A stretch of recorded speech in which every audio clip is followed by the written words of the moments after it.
Hello students, welcome to মাধ্যমিক preparation geography. আজকে আমরা ভারতের মৃত্তিকা সম্পর্কে জানব। দেখো, মৃত্তিকার ক্লাস আমরা একটা ক্লাসেই শেষ করব। মৃত্তিকা অংশটি ভারতের তুলনামূলক ছোট অন্যান্য অংশ থেকে, এবং এটা খুবই সহজ। তা আজকে আমরা ভারতের মৃত্তিকা সম্পর্কে জেনে নেব। দেখো, ভারতের মৃত্তিকাগুলিকে প্রধান প্রধান মৃত্তিকাগুলিকে ছভাগে ভাগ করা যায়। কি কি? পলি মৃত্তিকা, কৃষ্ণ মৃত্তিকা, লোহিত মৃত্তিকা, ল্যাটেরাইট মৃত্তিকা এবং পার্বত্য মৃত্তিকা। পলি মৃত্তিকা এটা ভারতের সবচেয়ে বেশি পরিমাণে আছে। তাহলে এখানে শর্ট প্রশ্ন হতে পারে, ভারতের প্রধান কোন মৃত্তিকা রয়েছে বা সবচেয়ে বেশি কোন মৃত্তিকা রয়েছে? পলি মৃত্তিকা। দ্বিতীয় রয়েছে কৃষ্ণ মৃত্তিকা, অর্থাৎ কালো মাটি। এরপর রয়েছে লোহিত মৃত্তিকা, এরপর রয়েছে ল্যাটেরাইট মৃত্তিকা, আর রয়েছে পার্বত্য মৃত্তিকা। এই এই প্রকার মৃত্তিকাগুলো আমরা এখানে জেনে নেব। দেখো, প্রথমে তোমাদের একটা মানচিত্র দেখাই। এই মানচিত্রে আমরা দেখব মৃত্তিকার বন্টন। দেখো, মৃত্তিকা শুধুমাত্র প্রশ্নের জন্য নয়, মানচিত্র অঙ্কনের জন্য খুব গুরুত্বপূর্ণ।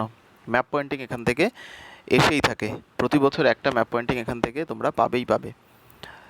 দেখো, প্রথমত সবচেয়ে বেশি পলি মাটি আমরা ভারতে দেখতে পাই। দেখো, এখানে হলুদ রঙে তোমরা যে অংশটুকু দেখতে পাচ্ছ, এটা হচ্ছে পলি মাটি।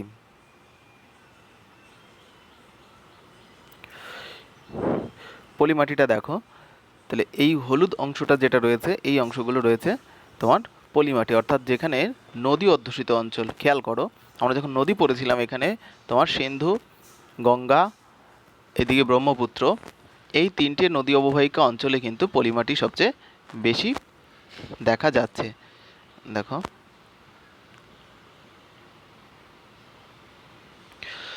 এবার দেখো, পলি মাটির পরে রয়েছে কালো মৃত্তিকা বা কৃষ্ণ মৃত্তিকা। দেখো, কৃষ্ণ মৃত্তিকা ভারতে দেখা যায় দাক্ষিণাত্য মালভূমি অঞ্চলে।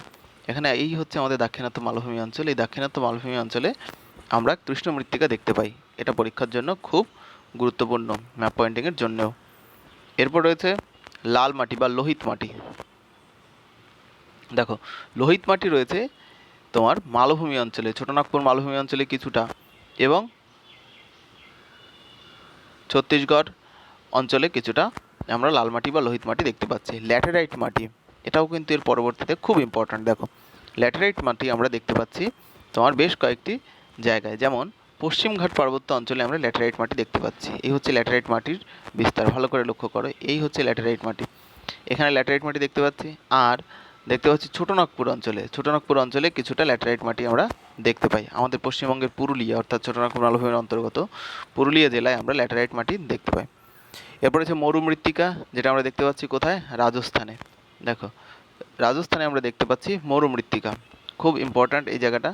এরপর দেখো আছে পার্বত্য মৃত্তিকা। অবশ্যই পার্বত্য মৃত্তিকা দেখা যাবে হিমালয় পার্বত্য অঞ্চলে। তাহলে হিমালয় পার্বত্য অঞ্চলে আমরা পার্বত্য মৃত্তিকা দেখতে পাচ্ছি।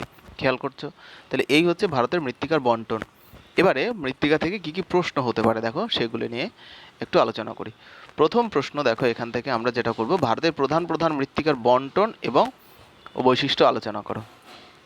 তাহলে প্রধান মৃত্তিকা আমরা আগেই জেনেছি যে 6 প্রকার মৃত্তিকা: পলি মাটি, কৃষ্ণ মৃত্তিকা, লোহিত মৃত্তিকা, ল্যাটেরাইট মৃত্তিকা, মরু মৃত্তিকা, আর হচ্ছে পার্বত্য মৃত্তিকা। তাহলে এই 6 প্রকার মৃত্তিকার মধ্যে দেখো রয়েছে প্রথমে নদী গঠিত পলি মৃত্তিকা।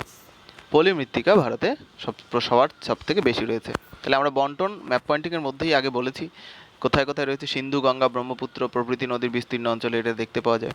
এই মাটির প্রধান বৈশিষ্ট্য কী? প্রধান বৈশিষ্ট্য, এখানে বালি পলি কাদা থাকে, আর এই মাটি খুব উর্বর হয়, আর এখানে চুন জাতীয় পদার্থ মিশ্রিত থাকে, আর এখানে নতুন পলিকে বলা হয় খাদার এবং পুরনো পলিকে বলা হয় ভাঙর। দেখো, মনে রাখবে, পলি মাটির প্রথম যে সাব ডিভিশন বা প্রথম যে সাব উপবিভাগ, তার মধ্যে রয়েছে কিন্তু নদী গঠিত পলি মাটি। তাহলে এটা নদী উপত্যকার পলি মাটি, যার বৈশিষ্ট্য আমরা পড়ছি। এতগুলো বৈশিষ্ট্য তোমাদের মুখস্থ করতে হবে না, তোমরা এখান থেকে যে কোনো 4টে বৈশিষ্ট্য মুখস্থ করলেই যথেষ্ট। কোন কোন ফসল ভালো হয় এগুলো একটু জেনে রাখতে হবে। এখানে ধান, গম, জোয়ার, বাজরা, ডাল, তৈলবীজ, অর্থাৎ সব ধরনের ফসলই কিন্তু পলি মৃত্তিকায় ভালো জন্মায়। এরপরে হচ্ছে উপকূলীয় পলি মাটি। উপকূল অঞ্চলে, যে সমুদ্র অধ্যুষিত অঞ্চলে, উপকূলীয় অঞ্চলে, সেখানে কি কি? সেখানে কিন্তু তোমার পলি মাটি দেখতে পাওয়া যায়। এই পলি মাটির বৈশিষ্ট্য কি উপকূলীয় পলি মাটির? এই মাটিও উর্বর হয়, এখানে লবণের ভাগ একটু বেশি থাকে। নারকেল ও সুপারি গাছ এখানে ভালো জন্মায়, আর ম্যানগ্রোভ জাতীয় উদ্ভিদ জন্মায়। তাহলে এটা এর বৈশিষ্ট্য গেল। এবার পিট ও জৈব পলিমাটি এখানে বিশেষ অঞ্চলে দেখতে পাওয়া যায়, যেমন কেরালার আলঝুপ্পা জেলা এখানে দেখতে পাওয়া যায়। এখানে তৃণজাতীয় উদ্ভিদ জন্মায়, আর মালভূমি অধ্যুষিত বনাঞ্চলেও এই পিট ও জৈব মৃত্তিকা দেখতে পাওয়া যায়। এরপর দেখো বাকি মৃত্তিকাগুলো। কৃষ্ণ মৃত্তিকা দেখো, কৃষ্ণ মৃত্তিকা কোথায় রয়েছে? দাক্ষিণাত্য মালভূমি, উত্তর পশ্চিমাংশে ডেকান ট্রাপ অঞ্চল, মহারাষ্ট্র মালভূমি, গুজরাট অঞ্চলে। কৃষ্ণ মৃত্তিকার বৈশিষ্ট্য কি? এটা ব্যাসাল্ট লাভা ক্ষয় হয়ে তৈরি, এটা খুব ইম্পর্ট্যান্ট কথা, ব্যাসাল্ট শিলার ক্ষয় হয়ে এটি তৈরি হয়েছে, এটা পরীক্ষায় আসে। এই মৃত্তিকার স্থানীয় নাম রেগুর, এটাও খুব ইম্পর্ট্যান্ট কথা। জল ধারণ ক্ষমতা এটা খুব বেশি, এটা খুব উর্বর, আর কার্পাস চাষের জন্য এটি খুব বিখ্যাত হয়। এর আরেক নাম কৃষ্ণ কার্পাস মৃত্তিকা। ঠিক আছে, তাহলে এই গেল কৃষ্ণ মৃত্তিকার বৈশিষ্ট্য। এরপরে আছে দেখো লাল মাটি বা লোহিত মাটি। এটাও আমরা কোথায় দেখতে পাই? ছোটনাগপুর মালভূমি অঞ্চলে। আর কোথায় দেখতে পাই? উত্তর পূর্ব ভারতের পার্বত্য অঞ্চলে, মেঘালয় মালভূমি অঞ্চলে আমরা দেখতে পাই। গ্রানাইট নিস জাতীয় আগ্নেয় ও রূপান্তরিত শিলা এটি সৃষ্টি হয়েছে। এই মাটিতে লৌহ কণার ভাগ বেশি থাকে বলে এই মাটির রং লাল হয়, আর এর জল ধারণ করে রাখার ক্ষমতা বেশি। আর এখানে পটাশ ও ফসফেট খনিজ সমৃদ্ধ। এরপর হচ্ছে ল্যাটেরাইট মৃত্তিকা। দেখো, ল্যাটেরাইট মৃত্তিকা আমরা কোথায় দেখতে পাচ্ছি? পশ্চিমঘাট, নীলগিরি, কার্ডামাম প্রভৃতি রাজ্যে, আর মেঘালয় মালভূমি, ঝাড়খণ্ডের কিছু অঞ্চলে। আর অ্যালুমিনিয়াম দ্বারা এটা গঠিত। এই মৃত্তিকার রং লাল হয় কারণ এতে লোহার ভাগ বেশি থাকে। এই মাটি ইটের মতো শক্ত হয়। এই মাটি অনুর্বর, পটাশ, চুন, ম্যাগনেসিয়াম এর ঘাটতি রয়েছে বলে এই মাটি হচ্ছে তোমার অনুর্বর। ইক্ষু চাষ কিছুটা এখানে করা যায়, রাগু চাষও করা যায়, তবে বেশিরভাগ ক্ষেত্রেই এখানে অন্যান্য ফসল ফলে না। এরপর দেখো মরু মৃত্তিকা। দেখো, মরু মৃত্তিকা সম্পর্কে আমরা জানবো। রাজস্থানের মরু অঞ্চলে, গুজরাটের কচ্ছ অঞ্চলে মরু মৃত্তিকা দেখতে পাওয়া যায়। এতে বালির পরিমাণ বেশি আর লবণের পরিমাণও বেশি থাকে। তাহলে এই গেল আমাদের মৃত্তিকাগুলির বৈশিষ্ট্য। আরও একটা মৃত্তিকা রয়েছে, সেটা হচ্ছে পার্বত্য মৃত্তিকা। পার্বত্য মৃত্তিকা কোথায় দেখতে পাওয়া যায়? পশ্চিমঘাট পর্বত, পূর্বঘাট পর্বত এবং কডারমা পর্বতে দেখতে পাওয়া যায়। তাহলে এই গেল হচ্ছে আমাদের প্রধান 6টি মৃত্তিকা। এবার দেখো মৃত্তিকা, এর পরেই আমরা যে গুরুত্বপূর্ণ প্রশ্ন সেটা আমরা দেখব। মৃত্তিকা ক্ষয়। কী কী মৃত্তিকার ক্ষয়? দেখো, মৃত্তিকা কী কীভাবে ক্ষয় পায়, এটা আমরা সাধারণত ভারতের পার্সপেক্টিভে পড়ছি, তাই ভারতের যে কারণে মৃত্তিকা ক্ষয় হয়ে থাকে সেই কারণগুলো আমরা এখানে জানব। দেখো, ভূপ্রকৃতি, এটা প্রাকৃতিক কারণ। ভূপ্রকৃতি সবচেয়ে প্রধান কারণ। ঝড় এখানকার আরও একটি গুরুত্বপূর্ণ কারণ। ঝড় এখানকার একটি গুরুত্বপূর্ণ কারণ। এরপর বৃষ্টিপাতের প্রকৃতি কারণ, বায়ু প্রবাহ কারণ, প্রবাহমান জলধারা কারণ, ভূমিধস কারণ। এগুলো হচ্ছে মৃত্তিকা ক্ষয়ের প্রাকৃতিক কারণ সমূহ। মনে রাখবে। তাহলে মৃত্তিকা ক্ষয়ের যদি প্রাকৃতিক কারণ বলে, তোমরা এই 6টি কারণ সম্পর্কে লিখবে। এরপর আছে প্রশ্ন, দেখো মৃত্তিকা ক্ষয়ের মনুষ্য সৃষ্ট কারণ। দেখো, মনুষ্য সৃষ্ট কারণ আমরা কি কি পেয়ে থাকি? যেমন মনুষ্য সৃষ্ট কারণগুলির মধ্যে রয়েছে, দেখো, বৃক্ষছেদন। 1 নম্বরে রয়েছে বৃক্ষছেদন, 2 নম্বরে রয়েছে অনিয়ন্ত্রিত পশুচারণ, 3 রয়েছে জনসংখ্যার চাপ, 4 রয়েছে অবৈজ্ঞানিক খনন, 5 রয়েছে প্রথাগত কৃষি। তাহলে এই কারণগুলো আমরা মৃত্তিকা ক্ষয়ের মনুষ্য সৃষ্ট কারণ হিসেবে জানব। বৃক্ষছেদন, অনিয়ন্ত্রিত পশুচারণ, জনসংখ্যার চাপ, অবৈজ্ঞানিক খনন, প্রথাগত কৃষি। এগুলো তোমরা ব্যাখ্যা করে লিখবে পরীক্ষায় এলে। এটা 2 নম্বর বা 3 নম্বরের প্রশ্ন হতে পারে। 2 নম্বর আসলে তোমাদের 2 বা 3টে পয়েন্টস খুব সুন্দরভাবে লিখলে হয়ে যায়, যথেষ্ট। 3 নম্বরে আসলে তোমরা 3 থেকে 4টি কারণ লিখবে, এটা তার থেকে বেশি নম্বরে আসবে না। এবার দেখো, আমরা এখান থেকে আর কি কি পড়বো? কিছু পার্থক্য জাতীয় প্রশ্ন এখান থেকে পড়বো। যেমন লোহিত মাটি আর ল্যাটেরাইট মাটি, দুটো মৃত্তিকা আমরা একই রকমই কিছুটা ভেবে নিই অনেক সময়, কিন্তু এই দুটো মাটির পার্থক্য পরীক্ষায় এসেই থাকে, মাঝে মাঝেই আসে।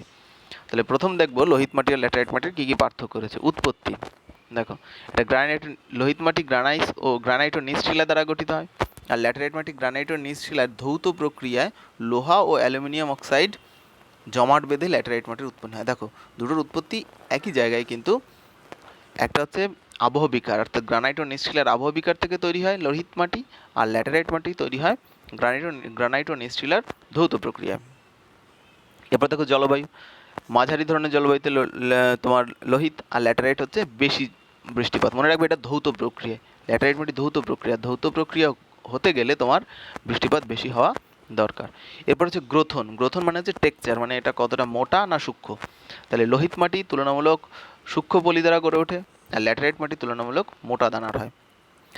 জল ধারণ ক্ষমতা লোহিত মাটির বেশি থাকে, জল ধারণ ক্ষমতা ল্যাটেরাইট মাটির কম থাকে। এখান থেকে আমরা 3 থেকে 4টি পার্থক্য মনে রাখবো। এবার দেখো, ল্যাটেরাইট মাটির পার্থক্যের পরে আরও একটি পার্থক্য জাতীয় প্রশ্ন আমরা দেখব। সেটা কি? দেখো, খাদার ও ভাঙার। খাদার ও ভাঙার তোমরা ভারতের প্রাকৃতিক অঞ্চলের মধ্যে একবার পড়েছো। এখানে আমি আরেকবার এখানে দিয়ে রেখেছি একটু মনে করিয়ে দেওয়ার জন্য। দেখো, খাদার হচ্ছে কি, সেই নবীন পলিমাটিকে খাদার বলা হয়, অর্থাৎ নতুন পলিমাটিকে খাদার বলা হয়। কোথায়? উচ্চগঙ্গা সমভূমিতে। ভাঙার কাকে বলা হয়? উচ্চগঙ্গা সমভূমিতে প্রাচীন পলিমাটিকে ভাঙার বলা হয়। আর কি? অবস্থান দুটোই, একটা হচ্ছে নদী থেকে কাছাকাছি অঞ্চলে, যেটা খাদার সেটা নদী থেকে কাছাকাছি অঞ্চলে গড়ে ওঠে, আর নদী থেকে কিছুটা দূরে ভাঙার গড়ে ওঠে একটু দূরে। আর খাদার হচ্ছে ধূসর রং, আর ভাঙার হচ্ছে গাঢ় রং, মানে এটা মাটি গঠনের প্রক্রিয়া অনেকটা সম্পূর্ণ, তাই এটি তোমার গাঢ় রং। আর খাদার হচ্ছে সবে নতুন গঠিত মাটি, ফলে এটি হালকা ধূসর রঙের। খাদারের জল ধারণ ক্ষমতা বেশি, ভাঙারের জল ধারণ ক্ষমতা কম। খাদার বেশি উর্বর, ভাঙার কম উর্বর। তাহলে এই পার্থক্য আমরা জানলাম। এবার জানবো, দেখো, কিছু কিছু মাটি এবং সেটি কোথায় গড়ে ওঠে। এটাও খুব ইম্পর্ট্যান্ট শর্ট প্রশ্নের জন্য, এটা একটুখানি তোমাদের জানতে হবে। দেখো, আমরা দেখতে পাই, তাহলে খাদার ও ভাঙার বললাম কোথায়? গঙ্গা সমভূমিতে নবীন পলিমাটি হচ্ছে খাদার, আর প্রাচীন পলিমাটি ভাঙার। বেট কোথায়? পাঞ্জাব ও শতদ্রু সমভূমিতে দেখা যায় হচ্ছে বেট। ভুর। ভুর কোথায়? উচ্চ গঙ্গা সমভূমির বালি মেশানো প্রাচীন পলিকে বলা হয় ভুর। এরপর বলা হচ্ছে রে। উত্তর রাজস্থানের শুষ্ক লবণাক্ত ক্ষারধর্মী পলিমাটিকে রে বলা হয়। ধাঙ্কার। উচ্চ গাঙ্গেয় সমভূমির জলাভূমির পলিমাটিকে, উচ্চ গঙ্গা সমভূমির জলাভূমির পলিমাটিকে বলা হয় ধাঙ্কার। যেন উচ্চ গঙ্গা সমভূমির যে জলাভূমির পলিমাটি তাকে বলা হয় ধাঙ্কার। এরপর রয়েছে, দেখো, কঙ্কর বা কাকর। ভাঙর অঞ্চলে যে কাকর মিশ্রিত মাটি থাকে তাকে বলা হয় কঙ্কর বা কাকর। তরাই হচ্ছে শিবালিক পর্বতের পাদদেশে জলাভূমিপূর্ণ যে পলিমাটি তাকে বলা হয় তরাই। ভাবর বলা হয় কাকে? শিবালিক পর্বতের পাদদেশে নুড়ি ও বালি মিশ্রিত পলিমাটিকে বলা হয় ভাবর। আর একটা হচ্ছে কারেওয়া, এটা কাশ্মীর উপত্যকায় এক ধরনের হ্রদে সঞ্চিত মাটি, তাকে বলা হয় কারেওয়া। আর শেষ হচ্ছে লোয়েস। লোয়েস হচ্ছে কি, যখন উড়ন্ত বালুরাশি তোমার এক জায়গা থেকে আরেক জায়গায় উড়ে এসে সমভূমি সৃষ্টি করে তাকে বলা হয় লোয়েস। তাহলে আমরা এখানে সমস্ত পলিমাটি বা মাটিগুলি সম্পর্কে, ভারতের মৃত্তিকাগুলি সম্পর্কে জেনে নিলাম। তাই এই হচ্ছে প্রথম আমাদের এখানকার টপিক। আমি এখানে প্রশ্নপত্রগুলো দিলাম না আজকে। প্রশ্ন এখান থেকে তোমরা প্রথমে যে প্রশ্নগুলো এখানে আলোচনা করা হয়েছে সরাসরি, সেই প্রশ্নগুলোই এখানে উত্তর লেখার চেষ্টা করবে, এবং শর্ট প্রশ্ন যেগুলো এখান থেকে হয় সেগুলো আমি পরের ভিডিওতে বা পিডিএফ আকারে তোমাদের আলোচনা করে দেবো। ঠিক আছে? ধন্যবাদ সবাইকে।